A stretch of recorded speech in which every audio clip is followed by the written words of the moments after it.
Yun, dito na naman yung pamilya ni Luisa. Bit-bit ang isang maliit na kaldero. Aakalain mong may pa-summer outing ang mag-anak na ito sa 13 Martires sa Cavite. Ano yung dala nyo? Tanghalian namin.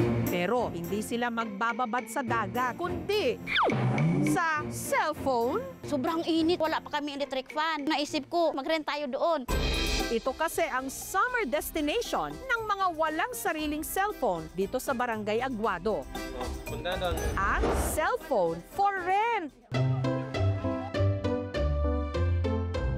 Sa bahay kasing ito, hile-hilerang nakadikit sa pader ang Android phones na pwedeng rentahan 10 pesos per hour. Pwedeng pang games, pang social media, o kahit pang scroll-scroll lang. Pag sa bahay kasi, isa lang yung cellphone namin. Yung cellphone ko, yung luma na cellphone.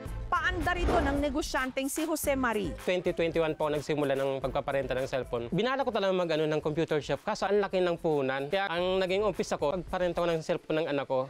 Nagsimula lang daw siya sa 3 lumang cellphone hanggang umabot na ito ng halos 2 dosena. Sa isang araw, pwede kang kumita ng 1.6. In 30 days, halos 24,000 ang papasok. Puro yung naka-tempered glass saka naka-case para kahit naman mahulog, hindi siya basta-basta mababasag. Wala siyang mobile number. Kaya hindi siya magagamit sa pang-text, pang-tawag. Pero magagamit siya sa pang-messenger, video call. Kasi meron na siyang kasamang internet.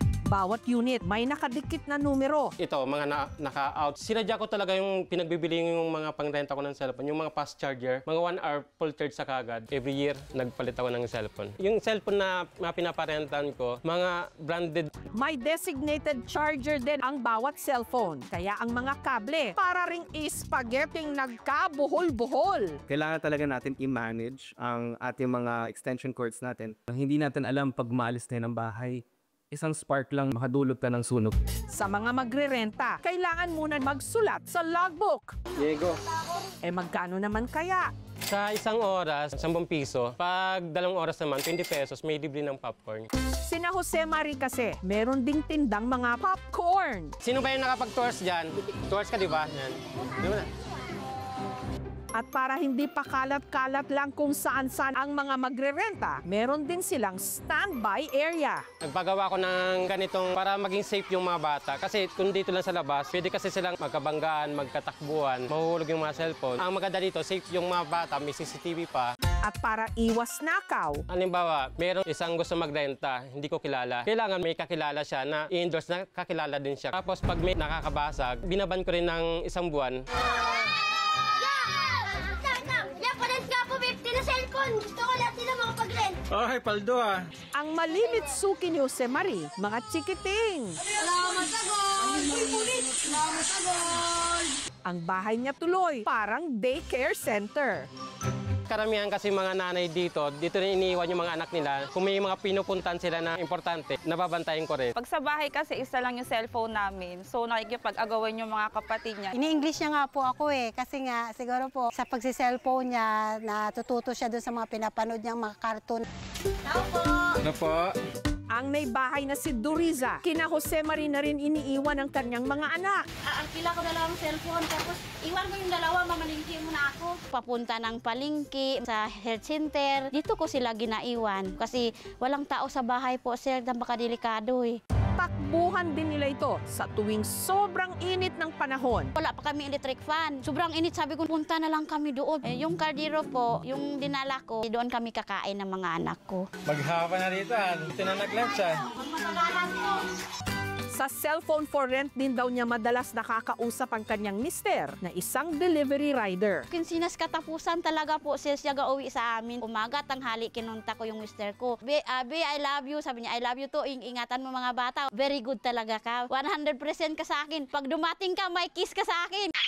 3,000 pesos lang daw kasi ang buwanang sweldo ng mister ni Duriza. Kaya hindi sila makabili ng sariling cellphone. Ano lang unahan namin ng cellphone, unahan na namin ng pagkain namin. Balit nga kuya. Isa pa sa mga suki ni Jose Marie, ang 13 anyos na si Chester. Kasi cellphone ko po basag. Minsan nag-overheat pag nasa tanghaling tapat. Dito pa ako nakagawa ng assignment ko. Dito pa rin ako nakakapaglaro. Mabilis po, di pumalag.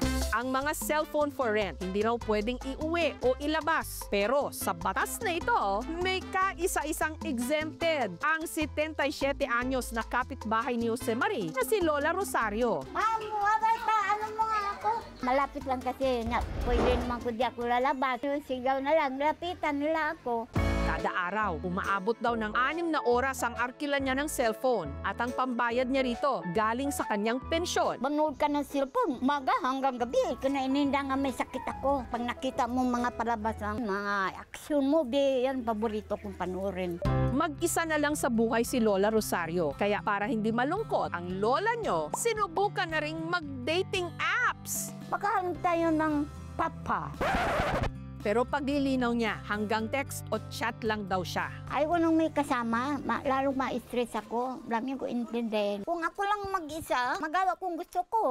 At para mapanatiling safe space ito, may iba pang mga patakaran si Jose Marie sa kanyang shop. Yung mga malalaswan, hindi nila ma-access yun. Nakablock na yun yung mga site na yun. Bawal talaga yung pagsusugal. Baka dyan masira yung ng mga kabataan sa pagsusugal. 99% na ng mga Pilipino ang mayroong cellphone. So yung 1%, bagamat maliit siya sa numero, katumbas pa rin ito ng halos mahigit 1 milyong katao ang wala pa rin cellphone magpahanggang sa ngayon. Ayon sa pag-aaral, ang isang bata ay hanggang 2 oras lamang sa isang araw gumagamit dapat ng gadget. Ang mga magulang ang dapat nagtuturo sa mga bata kung ano ang dapat nilang pinanunood. Di rin sila pwedeng magbabad hanggang 10:00 lampas. Bilang pasasalamat ni Jose Marie sa kanyang mga suki. Sa araw na ito, ililibre niya sila ng cellphone for rent sa loob ng 2 oras. Wow! Dahil daw sa parentahan ko, naging masipag daw yung anak nila. Kasi maghuhugas daw yan, maglilinis daw ng bahayan para daw mabigyan lang ng pangrenta. Sa panahon ngayon, ang cellphone hindi na lang luho. Isa na itong basic necessity. Kaya nakakatuwang isipin na sa kabila ng kakulangan, may mga munting negosyo pa rin na nagsisilbing tulay. Maghapa na dito, buti na nag-lunch Para ang ating mga kababayan sa laylayan, manatiling konektado sa kanilang mga mahal sa buhay, sa mga impormasyon at sa mga nagaganap sa ating mundo. Gusto ko lahat sila makapag-rent. Ay, paldo Siyempre, mayaman na ako eh. Thank you for watching, mga kapuso. Kung nagustuhan niyo po ang videong ito, subscribe na sa GMA Public Affairs YouTube channel. And don't forget to hit the bell button for our latest updates.